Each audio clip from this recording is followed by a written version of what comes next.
Jane was annoyed. She had a session coming up, a lot of debts to pay, not a dime to spare, and then there were the funerals. Her mother's neighbor, Aunt Clava, called and said that the funeral would be in a day. That's round-trip tickets, return tickets, and probably the cost of the arrangements if Danny or Victoria didn't take care of it. I wonder if they know yet, but to write to her brother or sister, pride wouldn't allow it. Jane decided not to go, not to spend and see the relatives with their sneers and complaints. She's studying anyway, so there's nothing for her to do there. She will come later and sit on the grave. There was no regret or longing on Jane's face. Rather, irritation with a touch of sadness from the disruption of the usual way of life. Her relationship with her mother, older brother and sister had been difficult all her life. Her mother molded her into a pretty girl, forbade her to go out and do what she liked, forced to learn lessons, help around the house, iron her school uniform from the evening. The forbidden fruit beckoned from this only stronger. She beat her stubborn daughter for her first cigarette and took away her phone when she saw her kissing a boy at the gate. Her brother called her a naughty girl, and her sister rolled her eyes and clucked her tongue. Eventually, at the age of 16, Jane, fighting with her mother over a bull, snapped and left home. She lived with a guy, finished school, then left with him 500 kilometers away in a large city. She worked for a long time, survived the breakup, but saved up for education, and only at the age of 23 she finally entered the university, when she realized the value and necessity of a diploma and an education. The girl did not maintain relations with any of her relatives. She had enough friends and colleagues. Rumors, of course, came what and how, but Jane purposefully did not look for them. Why? To be rebuked once again? No. Now, Jane did not want to sacrifice even a fraction of what she had worked hard and longed to achieve. She was studying, working, and it was unrealistic to find time for a trip, and she didn't want to be honest. They'll figure it out without me, the girl decided, and moved the outline closer. Her mother had failed to mold a decent girl out of Victoria. Unlike her straightforward younger sister, she had a cunning, dodgy character, went by the head, and was not afraid to use methods that others seemed dirty. So, without much connection or higher education, Victoria became the manager of a small travel agency by the age of 28 in the capital. She had a short haircut and generally looked very apathetic, with tattoos all over her arms, bright makeup and expressive after a visit to the beautician's face. The news of her mother's passing caught Victoria in another country when she had just checked into a hotel with a girl. The trip was a 10-day trip. As a calculating and practical lady, Victoria calculated how much it would cost to have an unplanned return flight and a missing voucher, not to mention a ruined vacation. The decision was obvious.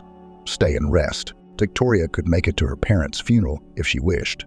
She was in a good financial position. But principle intervened in the situation. Her son, say, "On management is not for women," her mother grumbled. "Manwar business is to keep the home and hearth cozy, to keep the money. Let men earn money, it's their natural destiny. We have a different purpose." "What purpose, mother? We're not cogs in an engine. People choose what they want to be," Victoria argued. "It won't do you any good if you go against nature." Mother was adamant. "You've already gone and painted pictures, and it's time to think about your family." Victoria, in her favorite manner, rolled her eyes and sat down. Talking about family, husband, and children had been gagging her since she was in transition. Her mother's old believership pissed her off more than anything else. Inculcating humility and submission ended with the girl doing the opposite. She cut her dresses with scissors, put on jeans and aggressive outfits. Instead of cooking dishes, she chose sketches of future tattoos. Instead of romances for the sake of bouquets and moonlighting, she looked for profitable acquaintances. She knew she wanted to lead, to decide, and to get out of that box of traditional values her mother had stubbornly shoved her into. Of course, by the time she was 28, her dream had come true. Chain of useful connections brought her to the owner of a travel agency. Victoria quickly got a job there, then had an affair with a man and made it so that he reissued the business to her. Behind left a broken life of the ex-wife, a pile of fired, unwanted female employees, and a pile of gossip. But the ambitious girl did not care. Sliams are not judged. As they say, Victoria combined the leadership of the party and constant traveling. At home, she could not survive even cacti, not to mention husbands, children, and dogs. Her self-sufficient, egoistic Victoria loved unrequited only herself and did not want to sputter on anyone else. Postum quickly got rid of the suitor. To take his business was very easy from a legal point of view. Victoria visited her mother's house once a year, or even less often. She was bored at her parents' house. There was no way to manage. Danny was the only one who could hold a horde of kids at attention when his visits overlapped with Victoria's. Jane ran off with her boyfriend. That left the arguments with his mother, which was nothing new from year to year. To Barbara's chagrin, Helga began to drink and complain about her health. Victoria was eager to get out of her father's house as soon as possible, so as not to cross paths and not to listen to the old woman's complaints. Brother will sort it out himself. He's a man, and he's the eldest, decided the apathetic travel agency boss about the news. She should have gone there a long time ago. God forgive her, and she thought, a little later, but did not say it aloud so that her girlfriend would not hear. If Helga tried to make real women out of her daughters, then she brought up a real man in her son. But again, everything turned out to be a mess. Danny from a small age was forced almost everywhere to solve his own problems, to stand up for himself, and not to roar. If Victoria and Jane Mother was poor with standard feminine admonitions, then from her son she demanded firmness, hardness of character, stubbornness, and determination. This eventually bore fruit. Danny was indeed a leader in the class, the head of the class in the first in studies. But in the shadow of achievements hid callousness of heart, despotism, narcissistic style of behavior, indifference to other people's problems. He could make caustic jokes about ugly classmates who secretly counted on his interested look. Might have snarled at his sisters and his mother herself. Jane, all childhood, hid from her brother in corners when he came home in bad spirits. Did not understand before her other people's tears because of a bad grade or worldly injustice. After school, the guy went into the army and decided to become a military man for good for status and benefits. He married a shy girl from the backwoods, made a child, and by the age of 33 moved with his family to the seacoast. We could only guess what was going on at home with Danny, because his wife did not dare to say a word against him. Only a shadow in a dress looked out from behind her husband's back. It was clear that he cheated on his wife, and in general felt his complete impunity. Danny came home mostly because of some paperwork issues. He knew that his mother had started to drink, but he limited himself to rare duty calls and sending money with the words, "Go to the doctor." He regarded Victoria as a fallen woman, Jane, an outright fool and a loser, and always set himself as an example to them without listening to any arguments. As a result, when all of them were almost separated, communication was reduced first to drying the walls of the house, then to short texts on holidays, and later and completely hushed up, and everyone was satisfied with everything. The neighbor's call came at breakfast. Danny listened to the news with a stony face. He pondered what to do. The death of a relative is a valid reason, and it was certainly possible to leave the service. But first of all, it was a long way to go by airplane. Secondly, he had long ago had no warm ties with his sisters or his mother, only actual blood relation. He hadn't been back home in 2 years and hadn't bothered at all, and here was a funeral, or something akin to longing pricked Danny's heart. But it quickly faded. "Will you fly?" Shyly asked his wife, serving coffee. "No, I'll send money. They will organize themselves there." "Gee," said the man. "No." "What about the inheritance?" The wife asked again. Danny suddenly thought about it. "You're right, but we don't know if my mother left a will. And if not, then we already get the house for 3. According to the law, we don't have to break down either. Nowadays, such cases can be solved from a distance." Violet was standing by the fresh pit with a young girl at her side. Besides them, there were about 10 other people at the funeral. Neighbors, friends, and former colleagues of the deceased.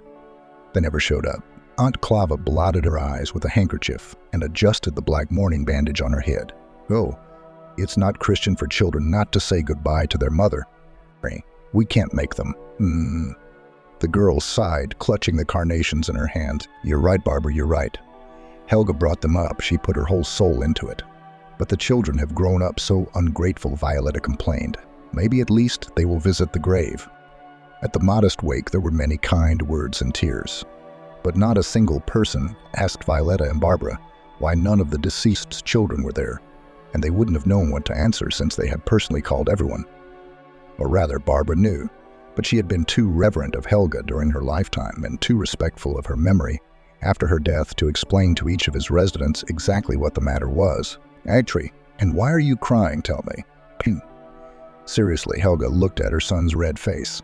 The boy rubbed his eyes with his fist and pointed to the sandbox where another boy, a juvenile bully, was having fun with his blue brand new toy truck. And hide to you, and you're crying.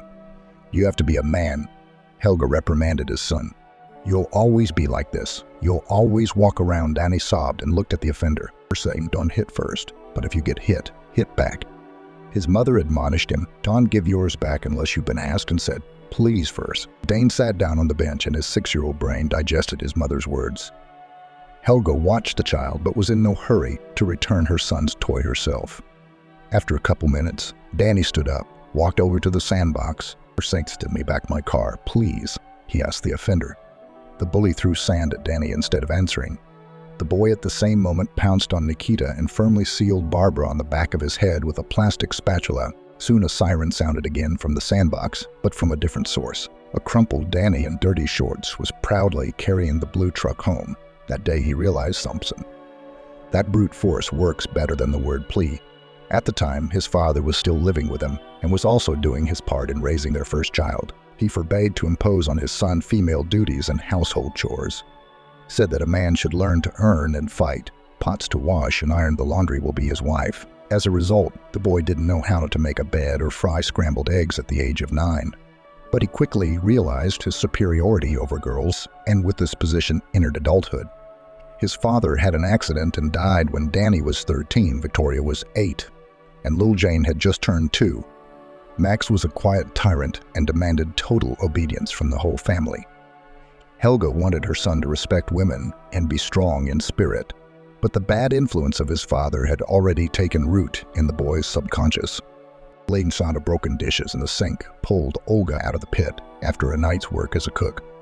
She heard the noise and scolding from the kitchen. Clean up your own maid. No, shouted Victoria Yi, pointing her finger at a dirty plate on the table. That's your job, Danny shrugged and indifferently dropped the dishes on the floor. Stop it, T. Helga shouted at both of them. Victoria, is it hard for you to clean up and help your brother? I'm not a maid to clean up after everyone. The scandalized 10-year-old put her fists at her sides. He has exams, he's studying, he's tired. Well, what are you, like a little girl? She silently picked up a plate from the floor, cleared a second one off the table, cleaned everything up, and turned around. Danny had left the kitchen with a triumphant expression on his face. Victoria breathed noisily, her nostrils flaring wide. Daughter, you're smarter, you should be softer, more flexible. Putting a hand on her shoulder, Helga said, I don't want to, Victoria objected. I don't want to be like you.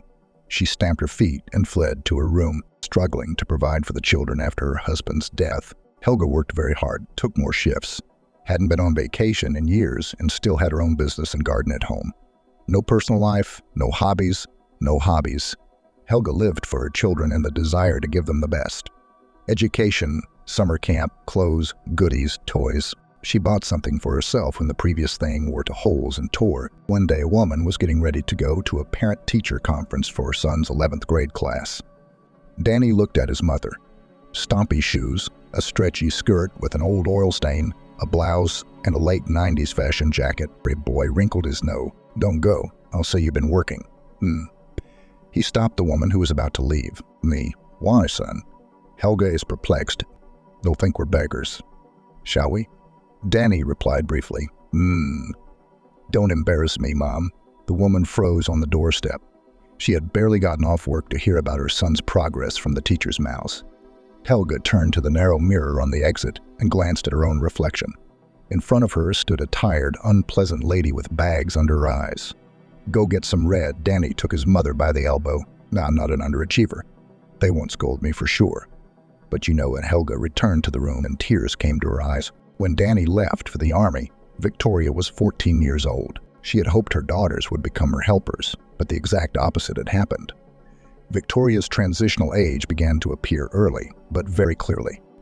It was immediately clear that her father's genes had left their mark, and here the hysterical girl closed the door on any occasion, roared, and waved her face at her mother's attempts to impute some kind of morality to her.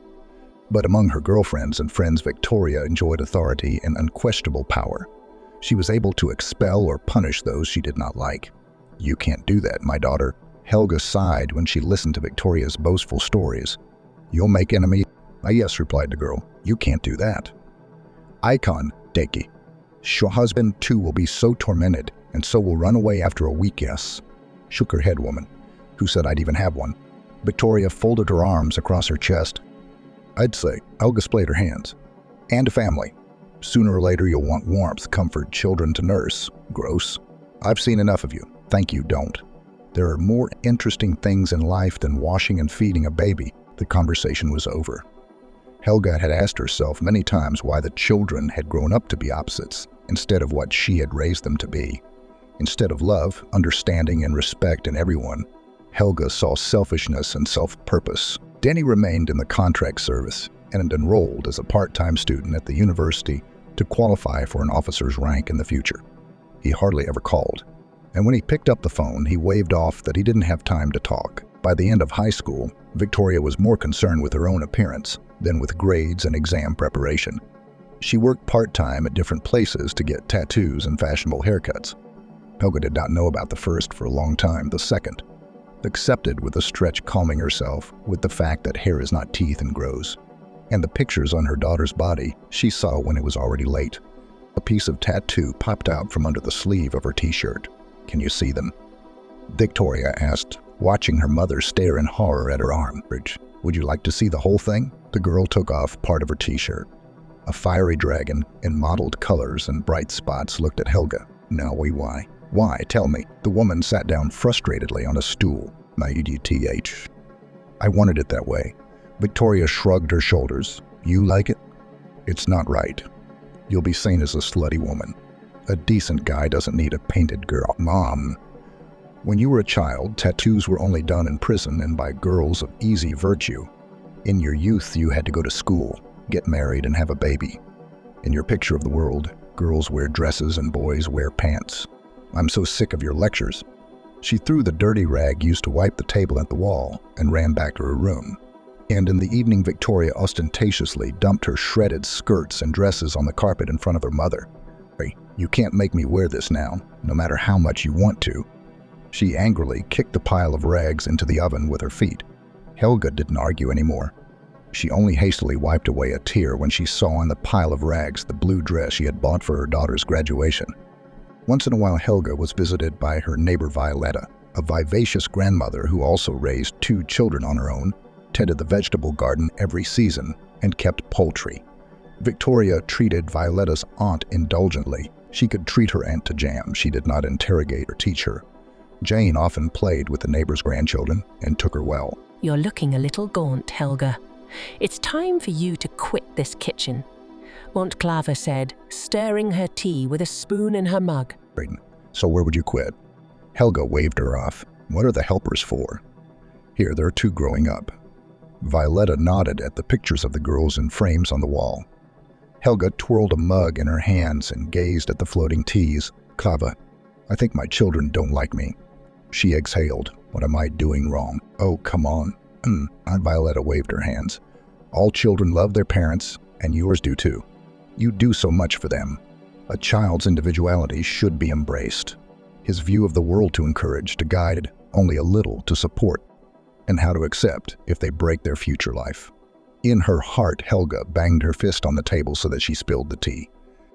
But it's their life, and you can't protect them from all mistakes. Violetta calmed her down, helping her to wipe puddles from her knee. The world is changing, and they are changing. You teach them to accept it, but what do you do? Helga suddenly froze. The neighbor's words poked her in the soul, but it was impossible to admit it.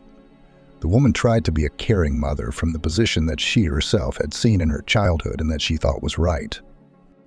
I have 2 boys. Violetta sat back down. So what do you think? They drank and smoked when they were young and went out and brought bad grades home. But now they're both handsome, both family men. They bring their grandchildren to me on weekends. Real men have grown up. The neighbor clapped her palm on the tablecloth. I scolded them, of course, in a good way, but I left the right to make mistakes. The woman continued, if you insulted your friends, you'd get a slap on the neck from them. That's how it's brought up. Only on their own skin they understand. I can't do that. Helga shook her head. Her neighbor took her hand conciliatingly. And even if you can't, the main thing is that you love them and want the best for them. They'll grow up, they'll understand later. And now let them be sarcastic. Don't take it to heart. Be above the childish antics. They need to prove themselves, spread their tails. Let them. Helga remembered her daughter's tattoo, her son's capriciousness and coldness, and could not understand how one could calmly react to such an attitude from close people. Although it was exactly what the kind-hearted neighbor insisted on. A paradox, no other way. Victoria went to the capital with some Mexican, having drunk her mother's blood at the age of 18. She didn't want to study, but finished some courses in management and administration. Helga had many conversations with her daughter about the necessity of a normal education, but everything was as if she were talking against the wall. Victoria had a different opinion and stubbornly continued to tear down the standardized female image. Jane was growing up too, and at first Helga thought she was a sweet and docile child. She wasn't soulless and narcissistic like her brother. She wasn't selfish and self-centered like her sister. She helped around the house, even though she was reluctant to cook and clean. But since she was 14 years old, she had been thinking only about partying and boys. She often skipped school, went on dates, and hung around with one suitor and another. Teachers called Helga with interrogations and requests to influence her daughter, to no avail. Once Jane long tolerated the moralizing mother and then issued, "I'm young. I want to have fun. It's time for books to go moldy." Helga was shocked by this statement. While Danny and Victoria at least had goals and desires, albeit not quite up to the gold standard, Jane was close to going down a crooked path, and so it happened. One day, Helga found her daughter's pack of cigarettes in a secret pocket of her jacket. Then she burst into her room and yanked Jane right out from under the covers, sleepy. "You're smoking?" yelled Helga at her. "I don't need an ashtray at home." She grabbed her bag strap from her chair and slapped her defensive daughter on the back with it. Helga had never hit a child, except when she was a kid. She might have spanked them lightly.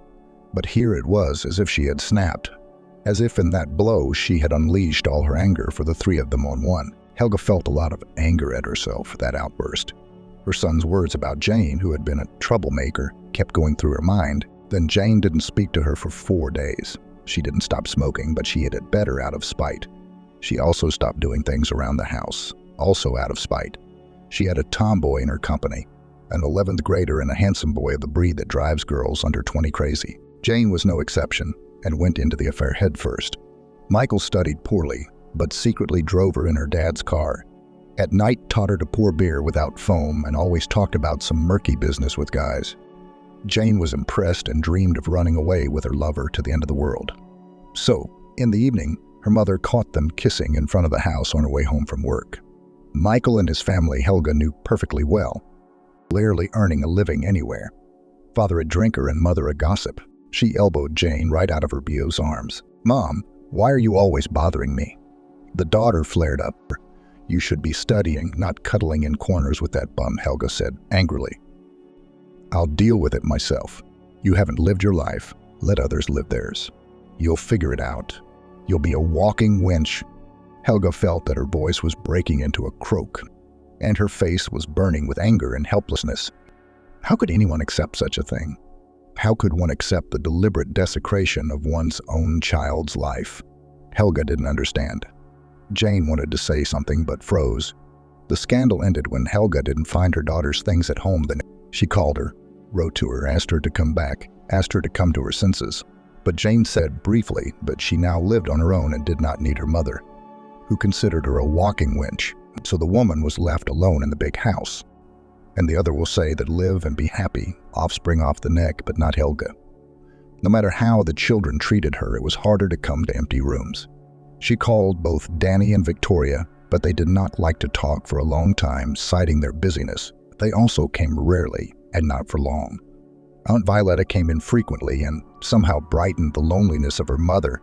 Helga even got a cat to keep her from being bored, but she could only listen and meal back. Soon the long work on her feet and her age, 55 years old, made themselves felt. At the examination, the woman was informed about a whole bunch of problems. Varicose veins, cardiovascular diseases, joints. Gradually, Helga herself did not notice how she began to drink alcohol to brighten loneliness and drown out sad thoughts. Aunt Clava came to Helga's house and found her asleep in the kitchen at the table. The woman roused her. Lately, Violetta was very worried about her neighbor's condition. She had become unsociable and cried all the time. Even the house began to fall into disrepair. Clava tried to visit more often, but she couldn't sit with Helga without staying with her. She was in her 70s. She jumped up, looking around, and then shamefully hiding the wine bottle behind the table. "You've had enough of living alone," Violetta said when Helga had cleaned herself up and was preparing breakfast. Who needs me? She waved me away. "Men look at young men, and I'm old already." Violetta smiled, though she meant something else. "Men are a matter of time," said the neighbor. "But I think you need an assistant and company." "My helpers are gone," Helga sighed, setting the coca down. One of Violetta's sons often supplied orphanages with things and other help from concerned compatriots. The orphans were supposed to be given apartments under a state program when they reached adulthood. But in practice, some waited years for them, and some did not get them at all. And you had to live somewhere.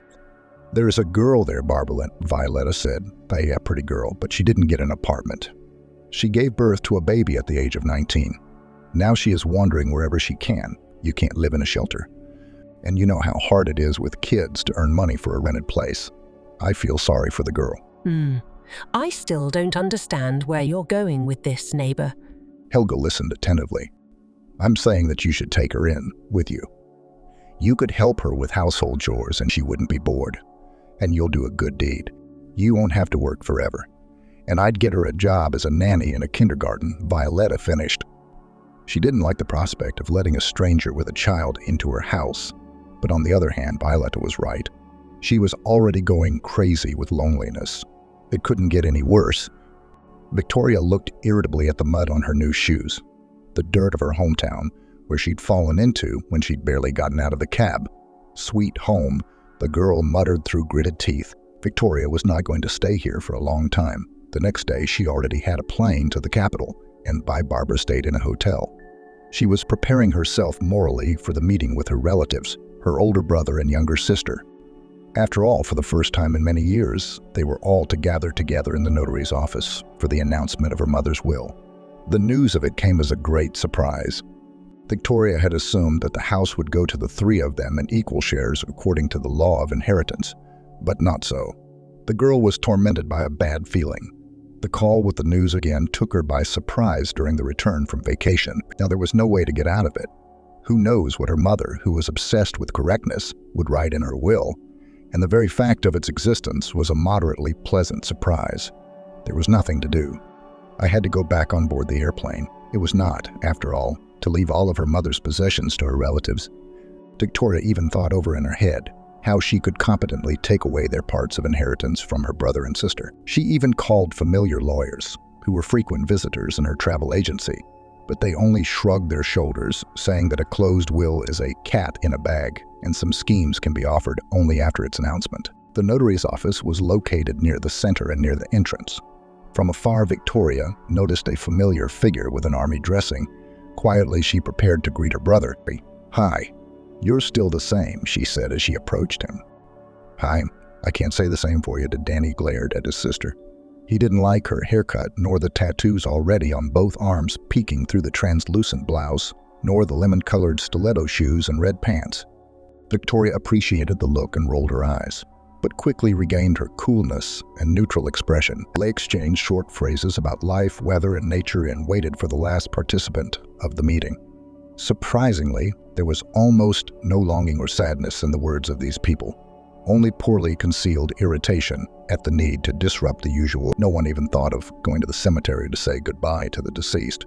Probably mocking his younger sister was the only thing he and Danny had in common.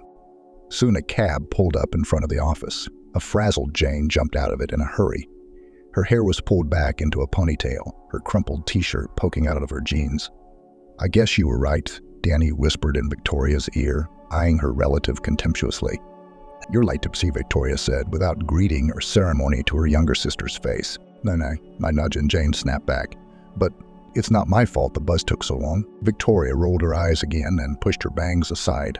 "Pardon, Metty," Danny said in a whisper, already pulling open the door. "Have more important things to do right now." The notary, looking like a business canary, sat everyone down in chairs. "Well, first of all, my condolences for your loss. Losing a mother is a great blow." "I'm sorry," Danny cut him off. But we're busy people. We don't have much time." "We're busy people. We don't have much time." The notary nodded ceremoniously and asked for the testator's death certificate. Danny pulled the document out of his briefcase and handed it to him. The man ran his eyes over the papers, assured something, made a short note, and finally pulled an envelope out of his desk drawer. He showed his signature and the date on it. My mother must have felt it. The document was drawn up 6 months before she went to the next world, Victoria whispered, not addressing anyone in particular. The second envelope was also drawn up according to all the rules, with the signatures of 2 witnesses and the notary himself. In one of the signatures, Victoria recognized the hand of her neighbor Enclava. The envelope was opened, and finally, the necessary paper lay on the notary's desk. The deceased's will was written on an ordinary yellowed sheet of paper from an old notebook, which did not fit the office and the situation. While the notary read out the text, Victoria nervously tapped her fingernails on the phone screen. She was holding a candy wrapper in her hands, and Danny was crunching his knuckles. Everyone understood the importance of the moment and waited. The notary looked up at the audience and paused expressively. Bequeath all my property to Barbara Miller. There was such silence that a fly could be heard crawling on one of the folders on the far shelf. Then furry, take it there is no Miller here. The notary looked equally surprised at the young people, to which Victoria jumped up first from her chair. Who the hell's Miller? What the hell kind of mess is going on with your people anyway? She rushed to the table, wanting to see for herself if what she had heard was a mistake or a joke. But her mother's handwriting said exactly what she'd heard. None of the names that the 3 children Helga had put in the will has the complex signature at the bottom with its many curlicues testified. Victoria remembered from high school trying to copy it in her diary and failing miserably each time. Per se, we're not going to let it go. Danny threatened the notary, who also wanted a bigger piece of the inheritance. Yeah, sue all you want. The notary shrugged indifferently. My case is done. Oh, and don't forget the copies. Under the puzzled, lost, somewhere angry looks of those present, he made 3 copies of the will, certified them, and handed them to everyone in turn. I have a son growing up. He needs a place to live too. Danny emphasized the word say, I need to invest in business. You'll earn a bed for your son yourself. I don't have an apartment at all. I live on a rented one. Jane shouted, listening to her brother and sister squabble. Both of them stared at her with such eyes that it became clear. They were ready to get rid of the 3rd applicant for the inheritance right here. Jane squeezed her head cowardly into her shoulders. The bickering under the door of the notary's office continued. Everyone realized that a quick resolution of the case would drag on for an incomprehensible period of time and incur costs and nerves. Meet Barbara. And this is her son. Violetta introduced Helga to the girl standing modestly on the doorstep. She had a 1-year-old baby in her arms and a small plaid bag. She was poorly dressed, but she had a thick shoulder-length blonde braid and huge blue eyes that still held a certain childlike naivete and belief in miracles. Helga remembered how children had looked at her with those same eyes a long, long time ago. Clava nudged the hesitant girl into the room. When the guest had gone, the neighbor asked, Helga, what are you like? As if you were not your own. You're a good girl. Have I ever deceived you? It's good, Helga said. But I'm not used to it. I need to look at it more closely. Helga looked at her for a couple of weeks. At first, conversations between the new acquaintances were awkward. Violetta, as promised, immediately arranged for the girl to work in a kindergarten. This way, she could look after her baby and earn a little money. In the house, Barbara did not manage much, only asked short questions about cleaning and other household trifles. The baby did not disturb her and was quite quiet. The awkwardness is gone thanks to His Majesty, Chance. Not again back. Barbara said loudly as she opened the door. The landlady's shoes were in their place, but she herself could not be heard. She cautiously entered the room, put the cradle with her son on the armchair, and found Helga still napping on the floor next to her. Barbara rushed over to the woman and started to bring her to her senses. Helga opened her eyes and looked around awkwardly. She had promised herself every day for the past 6 months that she would never buy wine again, never lock herself in a room and drink, until the pang of emptiness was filled. But coming back from her shift, her feet carried her to the store and her gut demanded relaxation. Helga guessed that Violetta had insisted on Barbara's move and knew about her neighbor's addiction and was worried, and everyone also realized that Helga's children didn't care about her. They are busy with their own lives and Mahum will put their mother in rehab for a little while. Helga, what are you doing? Barbara anxiously looked into the woman's eyes. Your blood pressure, your heart isn't right. And you're drinking? Helga tolerated it. The girl shamed her. Justifiably, though. And then the unexpected happened. The accumulated tension, longing, sadness overflowed the cup and tears spilled out. Helga buried herself in Barbara's chest and burst into tears. The girl fell into a stupor for a couple of seconds, and then embraced the woman and began to caress her back and comfort her as if she were a small child. I've always dreamed of having a big family, the landlady said while Barbara poured tea. I wanted to be a mom. I played mother-daughter all my childhood, read fairy tales about princesses. Mom did not allow to go out with boys, taught to be meek, malleable, soft. Her told me to take care of myself or my husband. And I looked at them and my father and thought that I would also have a warm family atmosphere and respect, a hot dinner in the evenings at a big table. But our table was small, and the apartment was only 2 rooms. Helga sniffed her nose like a schoolgirl. Barbara put the cups on the table and sat down on a stool next to her, watching her son, who was beginning to fall asleep. I always thought my husband was the pillar, the wall, but wise. That's how I lived until I met Max. I fell madly in love, but I didn't see who. Helga continued. I got pregnant with Danny, we got married, and then Max moved us here to this house. I realized I was in a fairy tale. The woman grinned and sipped from her mug. Not the fairy tale I'd read, though. I thought I was a princess, but it turned out to be Cinderella. You would know how much I crawled here on my knees, pregnant, cleaning the floors, windows, and mirrors every day. Free meals with my belly. First, second, and compote. Barbara listened without interrupting. My husband worked, got a good salary. We had enough. But he demanded perfect cleanliness and housekeeping. And I was happy to work like a horse. I loved hard. I caught rare moments of tenderness from him after reproaches for dirty tables or unpalatable cutlets. I thought it was my own fault. Then my son was born. I went into motherhood, began to raise myself, a troop. Plain bad things stick easier and faster. We all know that. And so instead of a good son grew a copy of her husband, who thought that a woman only should. Oh, his poor wife now. Poor girl. I'm so sorry for her. Helga sniffed her nose again and hastily took a napkin out of the napkin holder. It's not your fault. Barbara intervened gently. You did everything you could to make the child happy. Bad example and bad upbringing played a part. I wanted to raise my son to be a noble, kind, and just man like his grandfather, Helga explained with a sigh. It's a shame he spent so little time with his grandson and left early. If only it had been otherwise, if only it had been. My love, care, and participation were taken for granted by my husband and later by my son.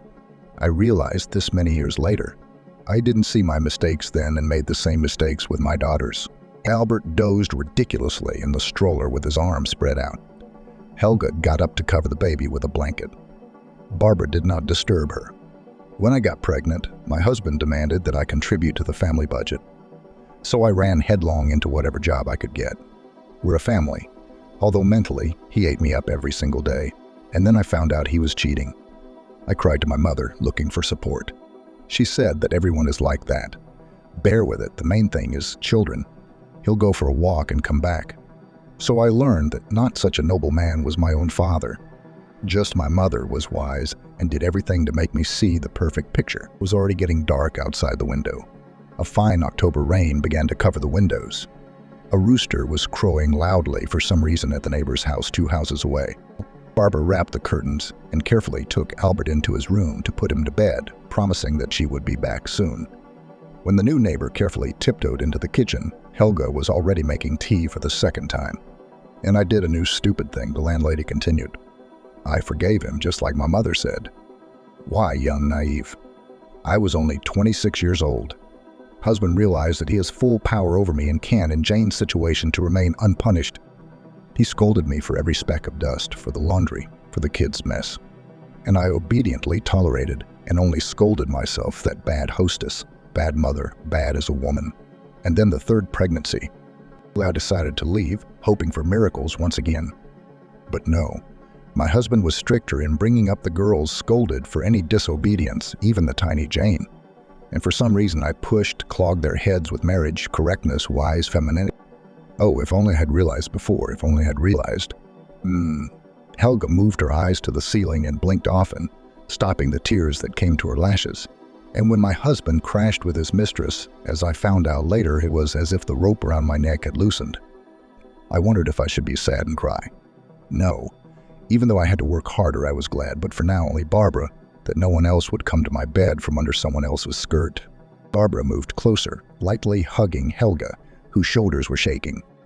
I wanted so much to raise sweet, affectionate girls, but with my compulsion I raised a selfish girl, and I realized my mistakes only when they all left.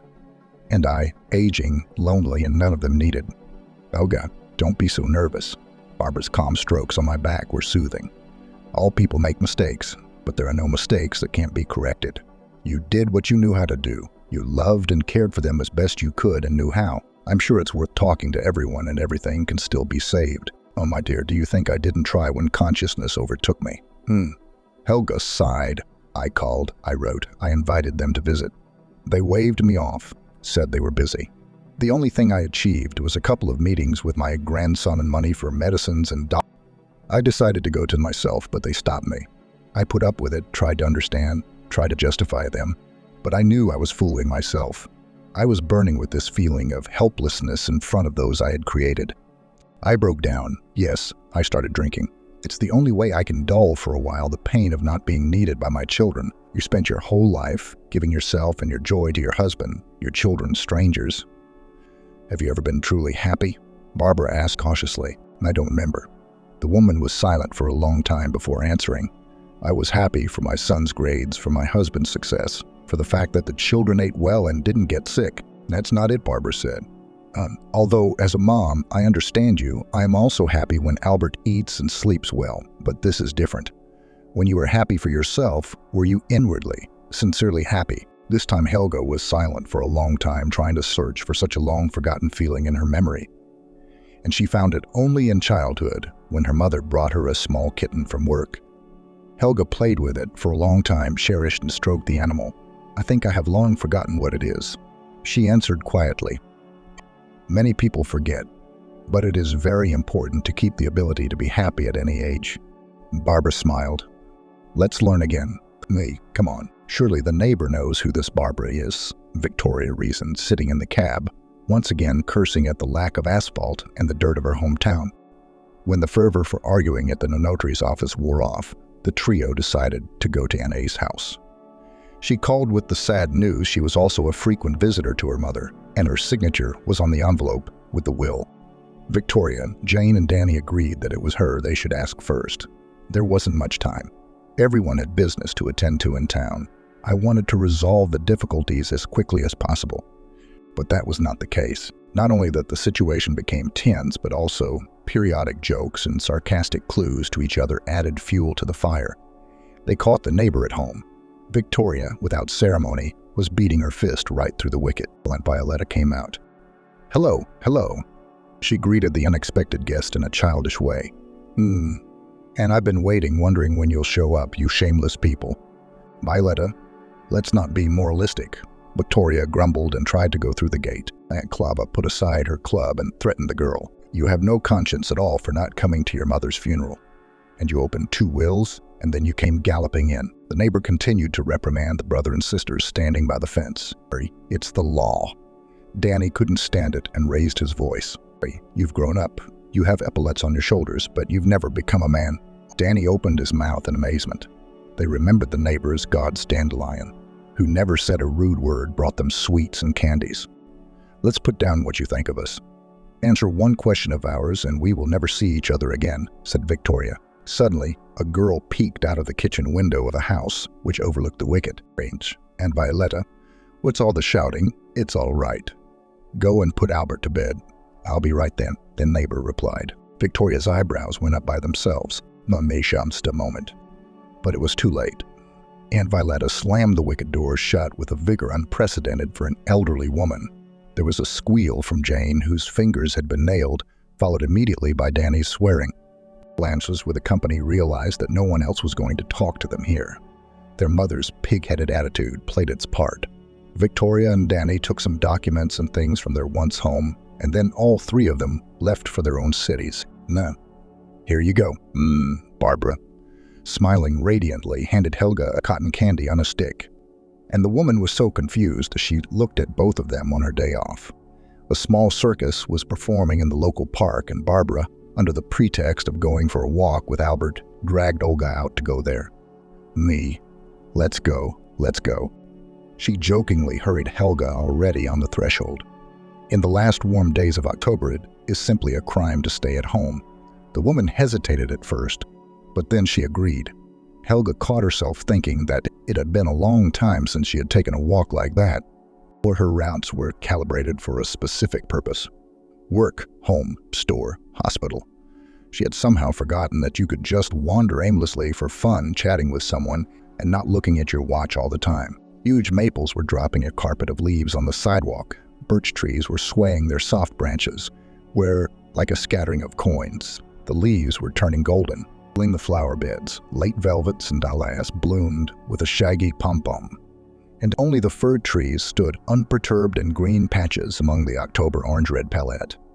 Helga even admired the landscape, breathing in the still warm but already damp air soaked with autumn dampness. She remembered long-forgotten feelings of calm, joy, silent, quiet delight, when vanity seemed to be wiped away like dirt from glass. "Did you enjoy the performance?" Barbara asked. "Yes. I haven't been to a circus in probably 20 years, Helga admitted. Never thought I could go to a circus without a reason and without my children. Many things are fun to do without an occasion." Barbara supported her, fixing Albert's cap. "Whoever said you need an occasion to have fun?" Helga looked at her either with respect or with sudden insight. "You know, Barbara, you're not at all what I thought you were," she admitted. The girl laughed. "What did you expect? A sissy, but with a strong character." "Well, not exactly." Helga faltered awkwardly. The question had stumped her. Barbara wiped the baby's applesauce-smeared hands, put him back in the stroller, and said, "I went to the orphanage as an adult. At the age of 12, I already knew what it was to starve, what it was to hide from a drunken father in the basement. I learned to appreciate joyful moments. And in the shelter, she realized that if you cry all the time, you can go crazy." Helga listened eagerly to her companion. It was amazing how Barbara's appearance did not match her strong core inside. However, it was carefully hidden from prying eyes. "And then I thought, why do we only rejoice on holidays? I mean, why do we do that? Gifts, surprises. Why are we trapped in this stereotype?" Barbara continued. "I started to break it as best I could. First, I made paper cranes for all the children in the orphanage, and then I figured out how to sew beautiful outfits from the things that were donated to us. We even organized a fashion show once." Helga laughed. She was surprised at how much fortitude and courage to appear different was in this fragile girl. "I liked what I was doing, and I saw that joyful moments are very much needed all around, from small to great. The students reached out to me, and of course someone fell in love with me," Barbara sighed. "It was a spontaneous feeling, an impulse inspired by my idea of joy in the midst of grayness. But now I have this bell." She patted Albert affectionately on the top of his head. But all is never well." She glanced meaningfully at Olga. "And when I turned 18, I found myself with a baby outside the orphanage. They wanted to leave him there, but I didn't allow it. I didn't wait for an apartment, and somehow rented a room in a communal house on my cleaning lady's salary and child allowance. That's how I fully realized how important it is to be happy that you just live, and perhaps help others to live." "Did you go to work with children?" Helga suddenly guessed. "Yes." Barbara nodded. "Children still know how to enjoy the little things. In adults, everything is drowned in routine, in some stereotypes and invented frameworks. We drive ourselves into a cage where there is nothing but vanity, problems, and fears. There are very few people who in adulthood can genuinely rejoice and see the beautiful things around them." She threw her scythe and pointed with her hand to a woodpecker on the trunk of one of the maples. Helga also noticed the red-backed bird, which was busily hopping along the bark. "You have welcomed me into your home. You have been kind, and I want very much to help you enjoy life again," Barbara said. "And you're starting to be good at it." Helga hugged the girl, hiding her wet eyes from her. It had been a month since that conversation in the kitchen that evening. Helga had forgotten the last time she'd had a drink. Her house felt cozy and bright again, in a way it probably never had been before. Maybe because both women needed this coziness and both tried to maintain it. Evenings were spent in conversation over fragrant tea or in walks. Barbara told Helga about everything. The woman was amazed at how broad the girl's horizons were and how much she had missed in her life. One day, the company wandered into the evening park again, and some guy gave both of them a rose.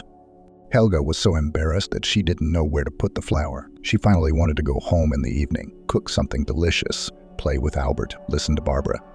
It was amazing how dear this girl, a stranger by blood, had become to her, and Klava sometimes came to visit and watched more and more how Helga had revitalized, how her cheeks were flushed and her eyes had the sense to live.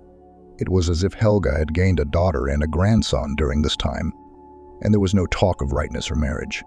How easy it turned out to be to accept a person with his special views and experience.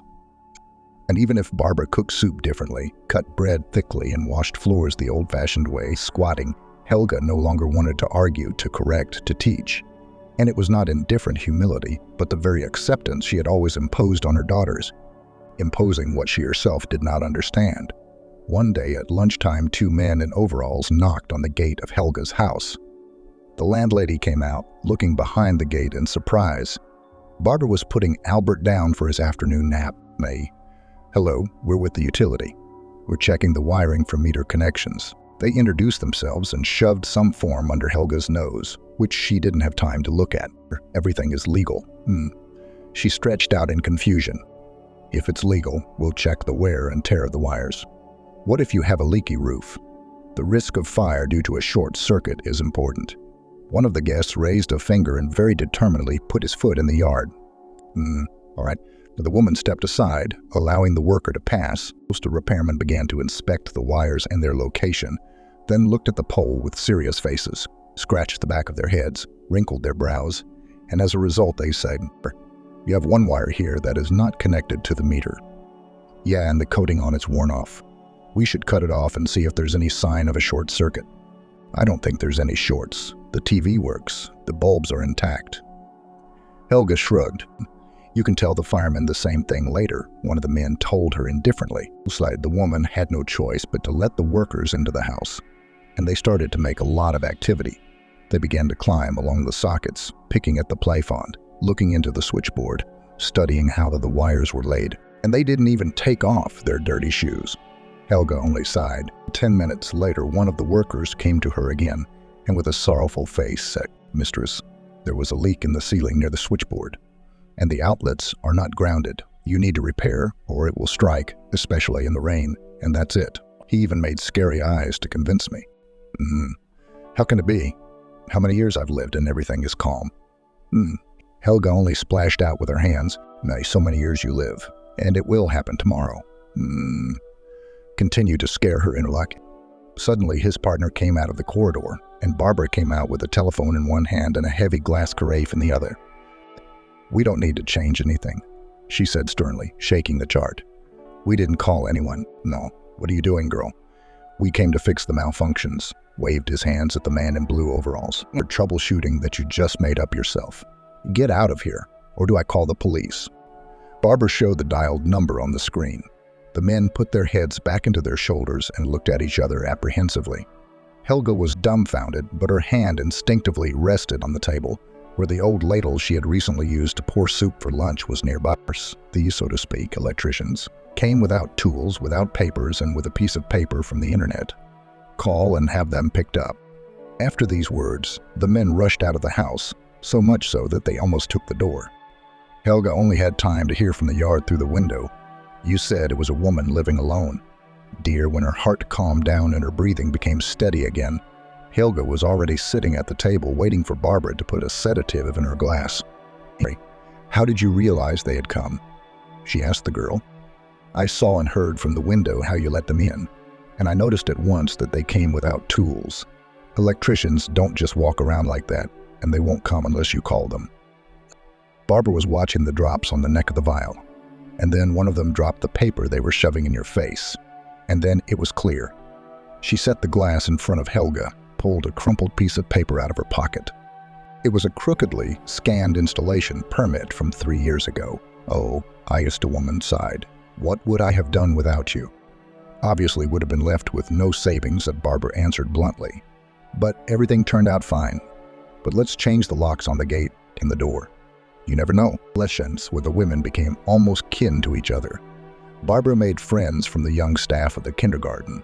She sometimes asked Olga to babysit her son while she took time to go to the hairdressers or to buy some small things. Helga was only happy to take care of Albert. She even thought of him as her grandson. How different these happy moments were from the few miserable hours she was allowed to spend with her blood grandson. Danny and his wife were always criticizing her for everything and literally ripping the child out of her arms. It was different with Albert. He happily assembled with Helga-colored pyramids of rings, threw cubes and balls, learned to walk, supported by a caring woman. Barbara sometimes came and watched from around the corner how reverently Helga treated her son. Everyone understood everything, and everyone needed it. One evening, the girl came into the kitchen to take the baby from the landlady and noticed a slight sadness on her face. "No. What's wrong?" Barbara asked worriedly. "My heart aches for my own children," Helga sighed. "I wish we could communicate with them the way we do with you, about everything in the world, at least on the phone. They haven't called or written to me in 6 months. Jane ignores me completely." Barbara thought about it. "I think you can try to mend your relationship with your children. It just takes patience. I've put up with an overbearing husband my whole life. I'm sure I have enough patience." Helga looked at the girl seriously, her to take the phone in her hands and write to her children. These thoughts caused a stupor in the woman and the fear of a new rejection of contact. It was so strange. She both wanted and feared it. And then Helga pushed the heavy thoughts out with an effort and began to remember the fall walk in the park and after the circus show. She imagined going there with Victoria or Jane. Finally, having tuned in enough, Helga dialed her eldest daughter's cell phone. "Hello." Victoria's voice came through after a series of long beeps. "Hello, Victoria." "ESC." Helga exhaled, gathering her strength. "How are you doing?" "I'm fine." "Why are you calling?" Her daughter's voice became suspicious. "Do you want me to send money for the doctor or something?" "Hey, no, daughter. I just want to talk to you." "Well, you talk. I'm listening." Agreed on the other end of the line. Something rustled in the phone. A knowledgeable person would have immediately realized that the call was put on speakerphone. "Victoria, you and I have never understood each other," Helga began. "It's probably my fault. I imposed what I was unhappy with without realizing it. Please forgive me, but now I realize my mistake and I want to know how you live and breathe. I want us to be able to talk like girlfriends and not hold a grudge. Are you okay with that?" There were clicks, distant mumbling, rustling. "Why are you talking to your girlfriends?" Victoria's voice came from somewhere, as if from far away.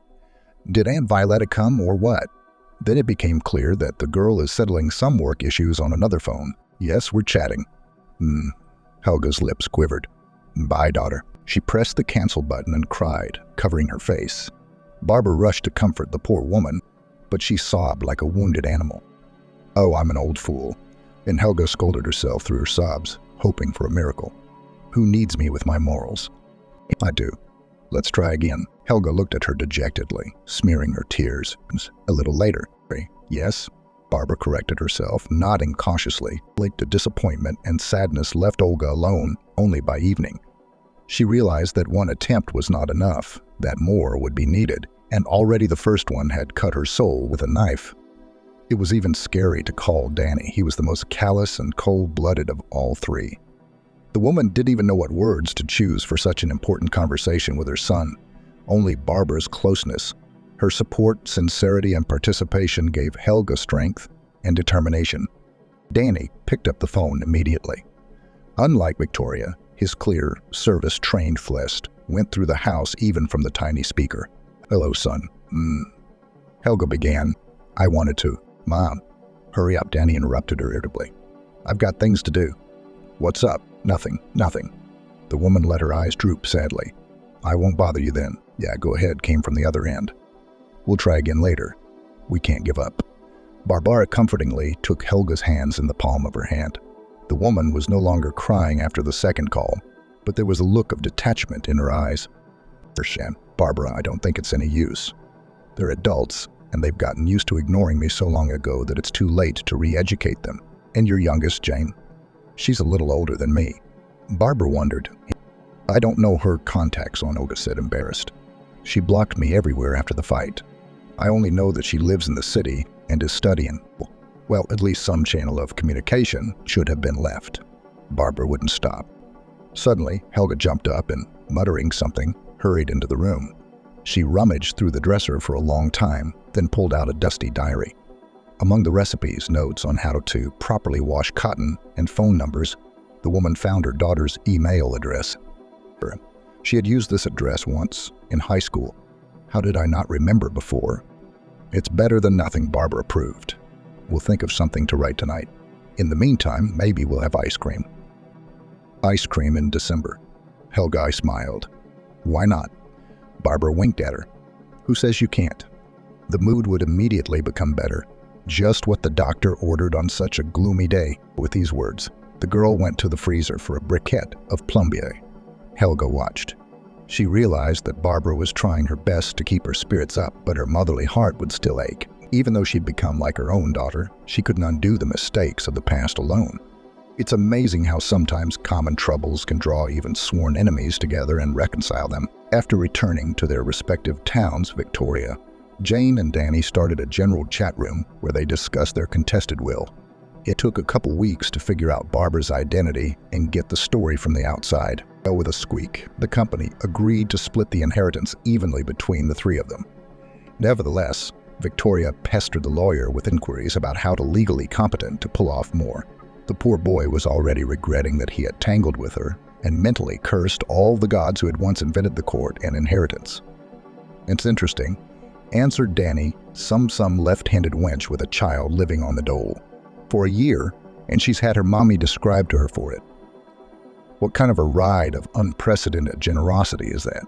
Like NK, I live like that too, and suddenly in a year or two with an apartment. Jane finished. Victoria clicked her pen irritably. The situation pissed her off. The world of tranquility, dimensionality, stable income, partying and vacations shook because of this idiotic will. Now by the efforts of her mom, it is necessary to fuss, spend money. Yes, relatives know how to put a pig under the door, she stretched under her breath. Communication with her brother and sister was annoying. Danny with the baby, Jane with the lack of a place to live. Barbara and Albert had gone to daycare, and Helga had just returned from a night shift as a cook. For weeks the woman had been plagued by vague premonitions.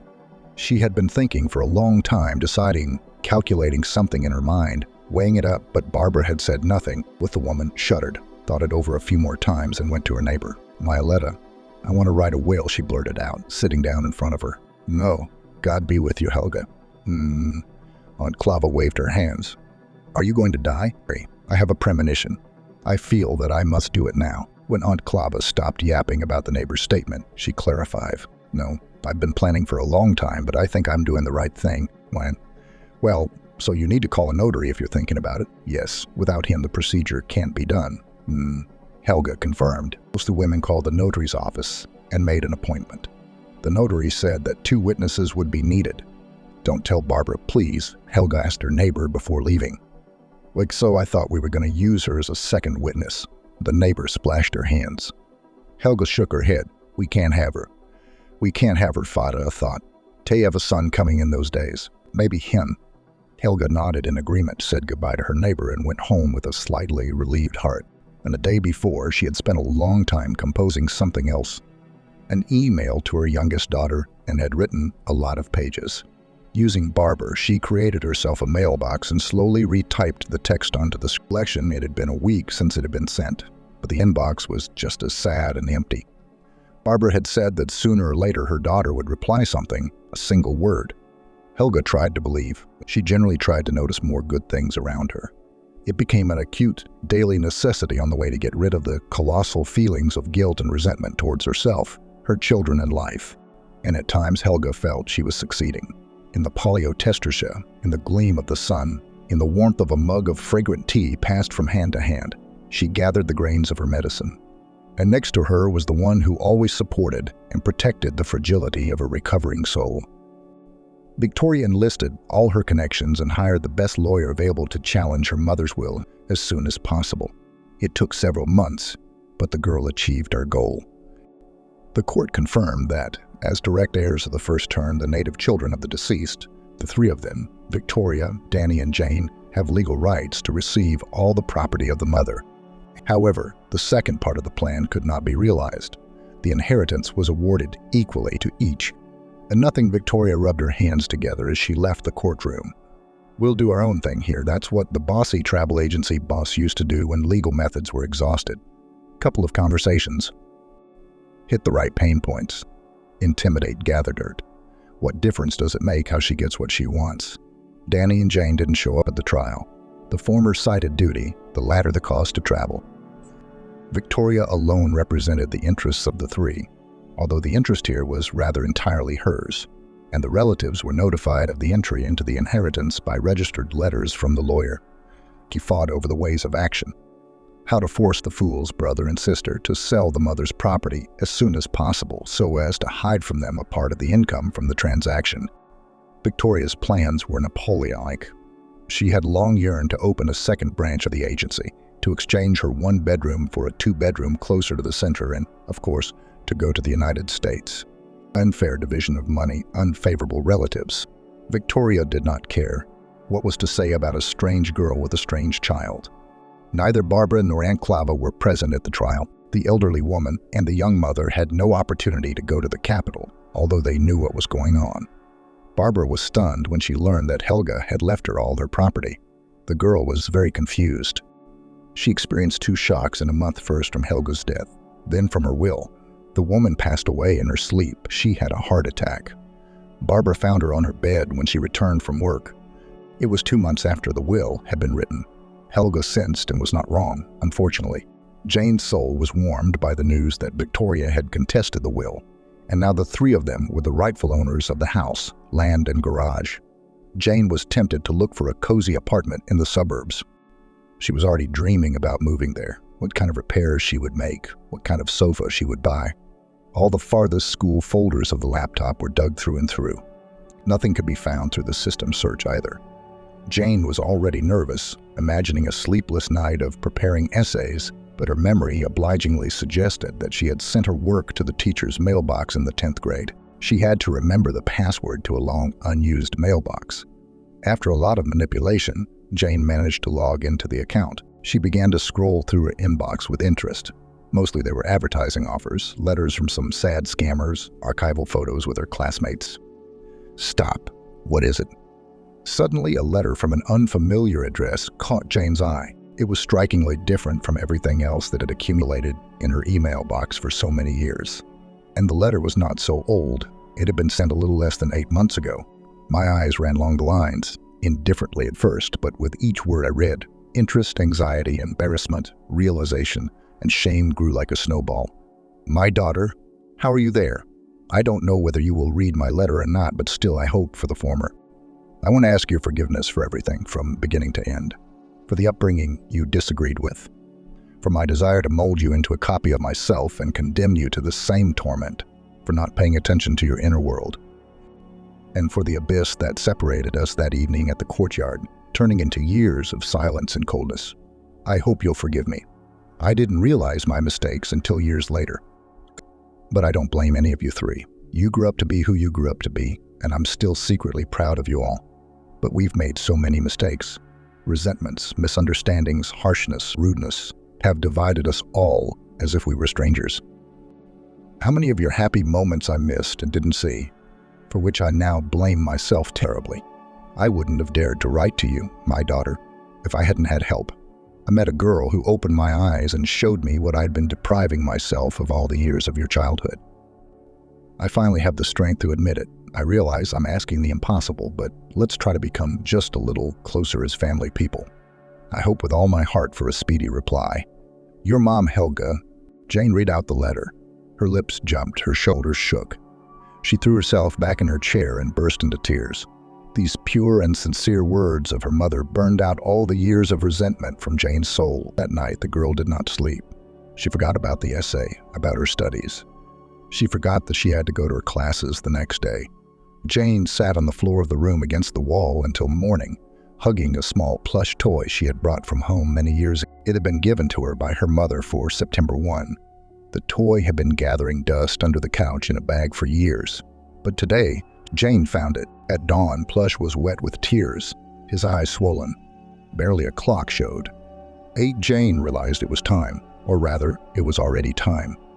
She frantically flipped through the phone book, looking for Aunt Clava's number. Having found it, the girl called the elderly woman, apologized repeatedly and with difficulty, but got Barbara's phone number from her. Her fingers twitched. Jane exhaled, hastily wiped a tear with the palm of her hand, and dialed the numbers. "Hello, Barbara. You don't know me, but we need to talk. My name is Jane. I am Helga's youngest daughter, and I want to give you my share of the inheritance."